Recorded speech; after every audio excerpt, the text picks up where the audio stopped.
নমস্কার, আমি শ্রাবন্তী বলছি। একটি নতুন ভিডিওতে আপনাদেরকে স্বাগত। আজকে বানাবো হচ্ছে শুক্তো, দুধ শুক্তো। মায়ের হাতের দুধ শুক্তো দারুণ হতো। তো পটল ভেজে নিয়েছি, উচ্ছে ভেজে নিয়েছি, গাজর নিয়েছি, আর এটা আলু ভেজে নিয়েছি, এটা রাঙ আলু, আর বড়ি ভেজে নিয়েছি। আর কড়াইয়ে দিয়েছি সর্ষের তেল, এরপরে সামান্য একটু ঘি দিয়ে দেবো। প্রথমে সামান্য একটু ঘি দিলাম। যথারীতি আমরা তো 5 ফোড়নই দিয়ে থাকি, তো 5 ফোড়ন দিলাম। 5 ফোড়নটা ভাজা ভাজা হয়ে গেছে। এরপরে সমস্ত যে সবজিগুলো ভেজে রেখেছি দিয়ে দেব।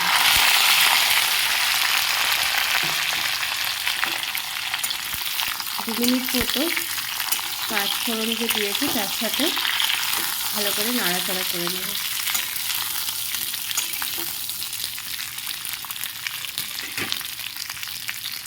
বন্ধুরা, আপনারা হয়তো বলবেন যে সজনে ডাঁটা কেন দিলাম না।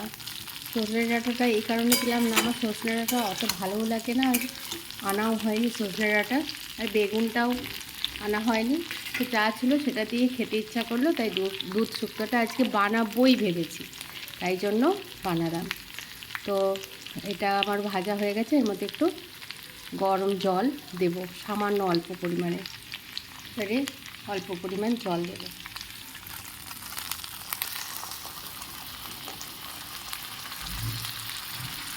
একদম অল্প পরিমাণ জলটা দিতে হবে। আর একটু জল দেব। বলবেন দুধ শুক্তো অথচ দিদিভাই জল দিলেন, এর একটা কারণ আছে, তাই জন্যই জলটা দিলাম। আচ্ছা, এই কারণটা কারা কারা জানেন বলুন তো, কমেন্টের মাধ্যমে জানাবেন কিন্তু, যে কেন আমি জলটা দিলাম। এরপরে দেব লবণ, পরিমাণ মতো লবণ দিলাম। অনেকে শুধু দুধ শুক্তোতে হলুদ দেয় না, কিন্তু আমি একটু সামান্য হলুদ দিলাম। দেখুন একদম জলটা কমে এসছে। তো আমি মিক্সিতে একটু শুক্তো মশলাটা করে নিয়েছিলাম, সেটা দিয়ে দিলাম। আমি কেনা শুক্তো মশলা ব্যবহার করি না। একটু নাড়াচাড়া করে নেব। মশলাটা দিয়েছি তো, আমার মতন কি আপনারাও কেনা শুক্তো মশলা ব্যবহার করেন না করেন না? আমার কেনা শুক্তো মশলাটা ভালো লাগে না। 1 মিনিট মতো আরও কষিয়ে নেব। 1 মিনিট হয়ে গেছে। এটা আমি আমুল গোল্ড দুধ ইউজ করেছি। আপনারা আমুল তাজা বা যাদের বাড়িতে গরু আছে, গরুর দুধও তো অনেকেই খান, দিতে পারেন। এবারে দুধটা দিয়ে দেব। হ্যাঁ, এই সময় কিন্তু গ্যাসের আঁচটা একদম লো করে দিতে হবে, হাই করবেন না, একটু লো করে রাখবেন। সামান্য একটুখানি ফুটে উঠবে, তখন হাই ফ্লেমে একটু ফুটিয়ে নিতে হবে। এরপর আমি যেটা দেব, চিনি দেব,